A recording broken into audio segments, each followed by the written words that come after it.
Bienvenue à l'atelier de mon papa. Le fer forgé semble retrouver sa place à Poulainville, au nord d'Amiens, grâce à Cédric, un artisan ferronnier d'art qui a la flamme. Dans un premier temps, on réalise le dessin sur une tôle blanche. Donc on fait une épure des pièces qu'on va réaliser. Après, on met des couleurs si on a besoin pour faire ressortir certaines pièces. Quand on peut, on la trace à l'échelle 1. Dans la famille, on a des artisans, on a beaucoup d'artisans quand même. Mon frère est menuisier ébéniste, donc d'ailleurs c'est lui qui réalise certaines des pièces avec moi. On aime le travail manuel. J'ai grandi à Amiens, je suis parti pour le travail dans l'Oise. J'étais enseignant spécialisé pour des personnes handicapées, enseignant en informatique.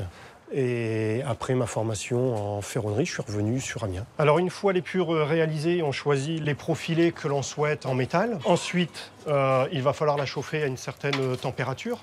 C'est la couleur qui va nous donner la température. Sur celle-ci, je vais aller à peu près jusqu'à 1100, 1200 degrés pour pouvoir la travailler. Alors le métier de ferronnier, en fait, c'est assez large. Il y a une palette assez large, c'est-à-dire qu'on fait effectivement tout ce qui est volute, donc on travaille sur de l'ancien.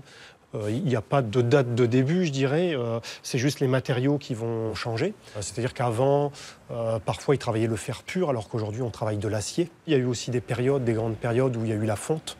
Donc très difficile à travailler. Et aujourd'hui, en fait, un ferronnier fait aussi des choses modernes. Donc là, je suis en train de faire ce qu'on appelle le noyau au milieu. Après, il va falloir l'enrouler pour que ça puisse respecter l'épure.